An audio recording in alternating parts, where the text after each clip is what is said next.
Well, hey everybody, this is Dave from Soul-Fragments Lapidary. It's been a long time since I put out one of these videos. I kind of like to take some of the machinery that I get and try out and do a quick review on them just to give people an idea of what we've got. This is one that I just got a hold of from Highland Park. This is their new Intarsia machine. And this was a $1,200 machine plus all these little attachments I got that I think the whole kit of 7 of those cost me, I think, $212 or something like that. Nice machine so far. So it came very, very well packed. As you can see, it's dirty. I've been playing with it for about an hour after I got it put together. A couple of things that I've looked at that I'll change a little bit of. This is your, down here, this is your water disposal hose. And this basin does not have a lot of room in it. So as you cab, it needs to drain directly out. This hose sticks up right back here in the back. I'm going to put a clamp across that to hold it flat so that the water will go ahead and drain out flush.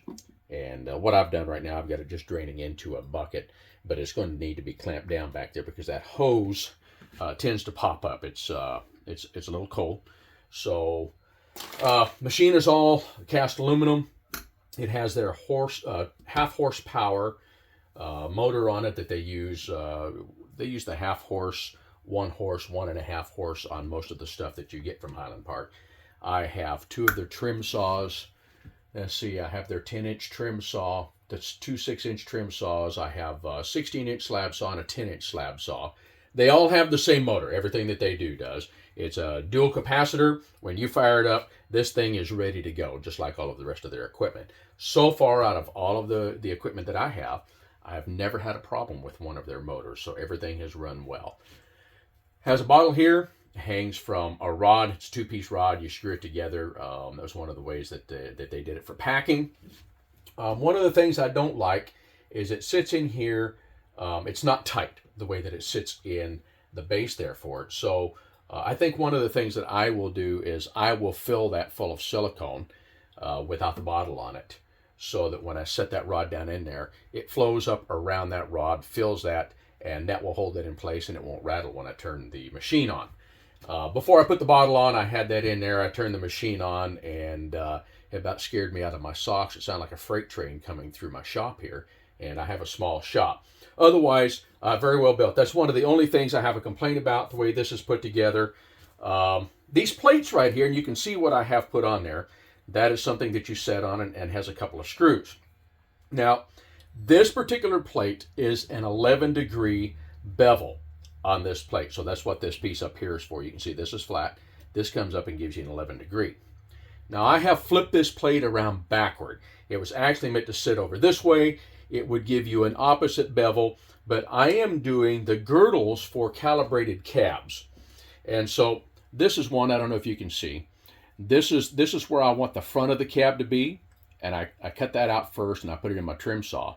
Then I came out and I traced it again from the back side. So this is going to be the back of my cab, which means that I need that bevel to go in toward the front this way. And that's what gives you a girdle for a calibrated cab. Now, those are used for 2 things when you do a calibrated, when you're setting that bevel that way. If you buy pre-made stuff to put your cabs in, like a belt buckle, or you're going to put it in a bezel of some kind, those are typically set up so you have an 11-degree, and it sits in there and it holds it tight. The same thing if you're going to set these in silver. When you do silversmithing, you want that so that it has that bevel, and when you bring the sides of your silver in, that is what holds it in naturally. You don't have to use any glue. So it holds in because that is wider at the base than it is at the top. So this was actually set up to cut the opposite of what you need. So I flipped it around here. Not ideal. It does a couple of things is the problem with doing this. Now, I can talk to John over at Highland Park. John will make me one of these that's exactly the opposite so I can have it on this side. So benefit to this side. You're rotating counterclockwise. So your water's coming in over here. You're cabbing right here. It's grabbing everything and it's throwing it down into the bottom of this basin. It's also pushing down on your cab, so it holds it down against your plate. The way I have this right now is exactly the opposite. The water's coming around. I'm holding it here, but this is spinning the opposite direction, so it's pulling up against the cab at all times. And since it's here, it's not pushing that in there. It's spraying up, and I get a lot of overspray out here. So that's not going to do for very long. And so I will talk to John, and that's something that they will do for people. If you talk to him, he'll make me one of these. It's exactly the opposite, because I want to use this a lot for setting that girdle on my cab so I can do calibrated cabs. Other stuff, if I don't want to do calibrated, I can use the flat 90 degree. I think this is it here. Go on here and you can set it this way, and it just gives you a flat girdle all the way around your cab if that's the way you want to cut them. But it's really made to do Intarsia with, so you can cut all of the different angles, all of the different bevels to do your Intarsia. And they make a complete set of all of these pieces. I don't see if you can see them. What do we have here? We have a 60 degree there. This one is a 60 degree, but it's meant to set your piece up on edge, different direction there. Let's see, this one is a flat one. This is a 90 degree. So this is what you would put on there if you just want to make a flat edge and you're trying to get it so you can bring two pieces together, so you can butt two pieces together and have them exactly perfect and not be able to see the line between them really, and do your Intarsia, and you can glue them together there. This is the 75 degree. This is another one of the tall stand-up. This is a 45 degree.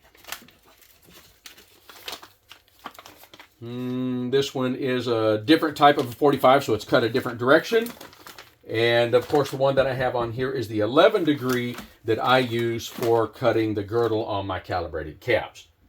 So you've got a bottle that hangs here. Very easy. There's this blue tab on there. You pull that up, you pull that blue hose out of there. This comes right out. You just pop it out like that right there, and that's how it hangs. So just kind of put that in an angle, pop it back in. You've got your water valve here. Remember to leave this open about a half a turn, because if you don't, you won't get water coming out through your valve here. Uh-oh, I'm leaking water over here where I don't want it. Let me adjust this just a little bit so it leaks in my bucket there when it comes out. Alrighty. One of the things I had problems with was this hose popping up on the back, so it wasn't allowing the water to drain. And when this gets up around the blade, it gets full enough, it just starts throwing water everywhere, and I had a mess.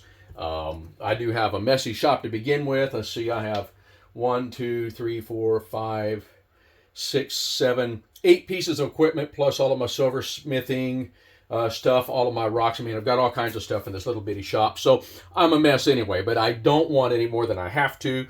I have a rubber mat that I'm standing on here that helps a little bit if I get stuff on the floor. And so very well put together. I like the way they did the seams. It's all aluminum. They use this waterproof base here, so you don't have to worry about this base ever getting wet and beginning to come apart. I like that part. It did a good job. So I had never used one of Highland Park's flat lap discs before. This is an 8-inch. It's 100 grit. I am really pleased with how well that cuts. Now, I have an old flat lap right here that was made by Griffin Lapidary. This one's probably 45 years old. It was part of their lapidary workshop. I got this from my dad years ago. Still works, but it's beginning to have some problems. I have the Chinese discs on those. They do okay. I've never had one of them cut like this Highland Park disc does that I have right here, this flat lap disc. All diamond, same thing, but I was very pleased with it. Came with its own light. I like the light. Once you get it in position, it stays. It doesn't move around. I can see what I'm doing. I like this one well enough that I'm going to get a couple of these from Highland Park. My cabbing machine over there does not have its own lights. I will mount these on that cabbing machine, and they'll do a really good job for me. Again, we've already talked the motor, talked about all of this. Now, what we're going to do here, I'm going to move some of this stuff out of the way. Always try to make sure when you're using something like this, have as much of the clutter around you out of the way as you can. And that way, you know, if you have an accident, if you have something go on, you don't have to worry about it flipping up in your face or something happening. You've checked everything out. We're going to give a quick turn here, just like that right there. Everything comes on. We're ready to go. Two very important things. Where did I put them? Number one, because of the way this sits in front of you, you've got, and this is high speed,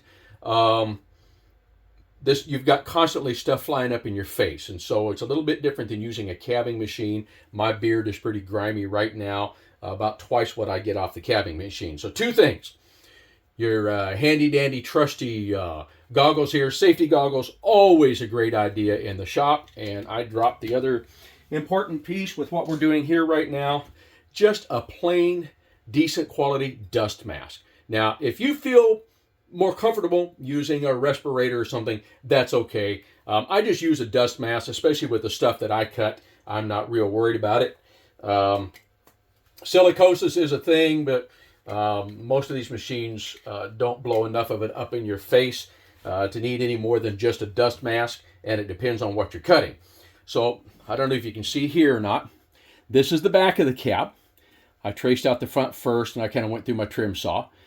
You do it from the back again for what I'm doing because of that calibrated cap and that 11-degree bevel on my girdle. So I'm going to follow this. This is a piece of gem bone, piece of kind of whitish colored gem bone, pretty heavily silicated, so it's not something that's soft. And I've cut a couple of other things, so I'm going to turn this on. We're going to get a little water going here, which it looks like we already have. And turn it on. And I want to see what it's going to do to this piece of gem bone right here. So what I'm doing is I'm going to trim this down where it's just outside my line, because I want to come back on my other machine with 220 when I go to my cabbing machine. I need to finish that girdle off with 220, and then it'll be just fine. I won't lose anything when I go to my 280 and the rest of my disc. Again, one of the things on this side, because of the way I'm using this, this was not intended for this. This is coming up at me, so it has a tendency to lift the stone. Now, I don't have to push it hard into the blade. This thing cuts really well, but I do need to be able to hold this down. And as you can see already, I'm getting spray up in here, but let's see how this does. A little more water there.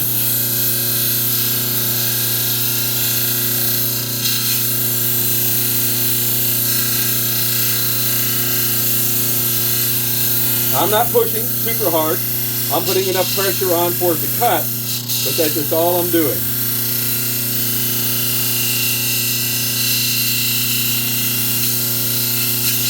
Now another thing, that the way that I'm doing it is my water actually spins off on this side. So if I had it spinning off this side, I would be getting enough water down here. It would rinse this so I could see what I'm doing a little better, but I'm actually having to stop and wipe so I can see what's happening here. As you can see, that jumped right there. Safety glasses, great thing. You don't want to get hit in the eye if you happen to lose this, and it comes up because of the way I'm doing it. Now, typically, you wouldn't have to worry about that on this machine. Again, I'm using this plate as not intended on the opposite side, so it has some lift until I get a new plate from it.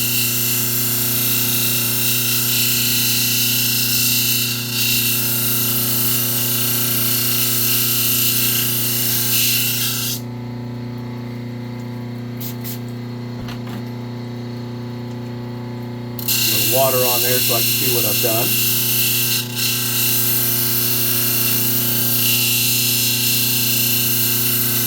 This right here is my third best friend, my spray bottle. After my safety goggles and my mask.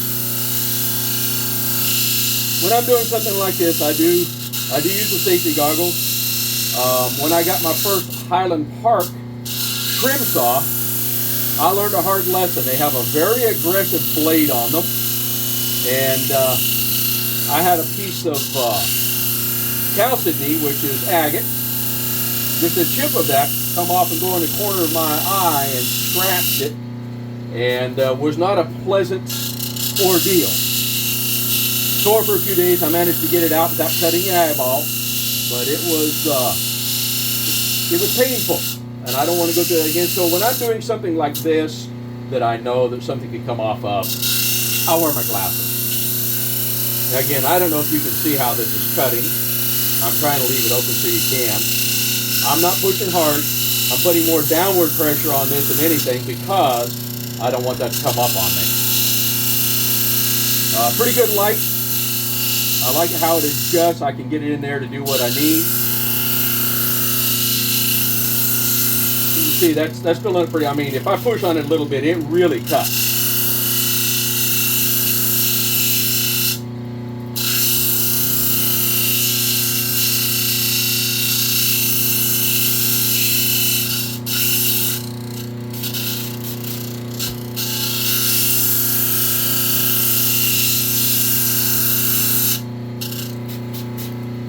A little annoying having to do it with this bottle, but again, I'm using this as unintended. When I'm cutting on the other side, which I did first, it doesn't do that. It only took me a minute to realize that I couldn't use that the way I needed on the other side. So I switched it around, and this will do until John can get me a new one in. He will do those things for you, but he doesn't do them for free. It's going to be a custom piece, so it's going to cost me a little bit. But he can do them for you. If you need different angles for these machines, tell John what you need, and they can custom cut for you the parts that you need for what you're going to do. Wow. Now, I have across the shop over on the other side over here, just a little bit more right there than I missed. Now, if you'll notice, I'm staying outside the line because I need to come back on this with my 220, and I want to cut just outside my line. I don't want to chip into this. This 100 grit's not doing too bad, but I want to have enough room that I can come back and come right up almost against my line with a 220 and not lose any of my size for the calibration. But that's looking really good right there. So let me turn this off. Turn off our water here. Got a little bit of a mess because of the way that I'm doing this, so let's grab a paper towel. Wipe some of this up right quick before it makes a real mess here. All right, so I don't know if you can see how well you can see. So this is actually going to be the back of the cab right here. If you see, look, this front area is smaller. It's because we have this from the front, from the back to the front, we have that 11-degree bevel right there on the girdle. So this comes out a little bit smaller.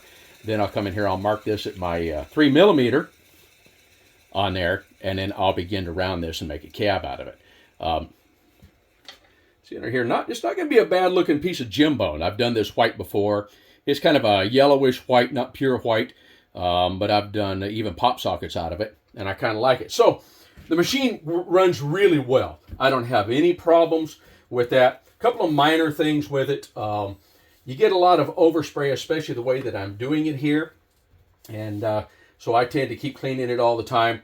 One thing I will do is we have a bunch of 3D printers in my house and a bunch of 3D fanatics that are really good about designing and printing stuff. So I will make me a piece. It'll have, so it's opening here and opening around this. But about a third of the way down into here, it will clamp onto here and it will cover a piece of this front. I won't get as much of that overspray. Not a fault of the manufacturer. It's just the way that it's designed. Most people don't worry about something like that. Again, I have a small shop. I would like to keep some of the water in there as much as I can. It can be a little messy. Again, how much water are you giving it? I needed to give it more water because I'm cabbing on the wrong side over here. But I think especially for the Intarsia and what people want to do with it that way, I think this is going to be a great machine. It runs good. It's actually a pretty good design the way it's put together. John, knew what he was doing when he had these designed, the way he's put them in there. You have 2 screws that hold them on here, but you also have 2 metal tabs that drop in the holes on the corner that set them where they belong, and the screws are just to hold them down in place is all that they're for. This one right here was a little wide on the back side because, again, I put this one on backward, be able to use for what I need until I get a different one. So I actually had to grind just a little bit of the back off against this disc because it was a little too tight. Otherwise, the thing runs great. I'm really happy with it. Lapidary equipment, especially if you can get anything of quality, is not cheap these days. I don't like anything that has plastic. It's just the way that I am. My 6-wheel cabbing machine over there, that's an easy cab that I use. I've had that for about 6 years. No plastic on it. Everything is metal. All of I do have one saw that has 2 pieces of plastic, and that was the Rock Rascal trim saw that I bought a few years ago. And it didn't take, I don't know, maybe 2 days for that plastic guard before I broke it, just setting my hand up against it a little bit. Plastic is just not for me. I just paid $16 for a new guard because I've decided I need to go ahead and use that saw for a while. So for me, plastic is just not the way. Other people, they don't mind. That's great. People use what they can afford, what is important to them, or what's accessible. That's all fantastic. That's a personal preference for me. I like that this is all metal, all aluminum, except for this base, and I wouldn't want an aluminum base. I like the fact that this is the material that's waterproof, that they've made that out of. And I think it's going to be a great machine. I am going to go over and dop this and begin to cab this piece of gem bone here. I've put this on here with some Arizona pet wood that's really heavily agatized. It cut it just as easily as this gem bone. I've got agate there. The thing does a great job. The smaller the piece, the faster you're going to cut. The larger the piece, the longer it's going to take, because if you have a straight piece, of course, you're putting more of the material against the disc, but it will do the same thing. It's just going to take a little bit longer. It's cutting at the same rate. You're just cutting more material at one time. So if you decide to get one of these, I think you'd be really happy. I'm happy with it. I think it's going to be a great machine. I'm back to cabbing, out for probably most of a year. Just had things in life that come up. Kind of had to back off for a while. Started here in the last 3 weeks. I've been back to cabbing again, and I'd been looking at this. I talked to my wife about it, and she gave me the permission, and she's really good to me. She lets me buy all of this stuff, and she never says anything about it. So back to cabbing, doing what I love to do. One of the things I love to do is trying out new equipment just to see what it's like. If you get it, I hope you like it. I hope you enjoy this video. And here pretty soon, we'll make one about something else. I'm getting ready to open out a couple of tumblers that I have that have been sitting for 2 years without being opened, that are full of product. We're going to see how those look inside, because it's just one of those things that we had to disassemble. So I'll be making a video about that and some other things that I've got. And so we'll be seeing you soon. I hope you enjoy the video. But so long, y'all.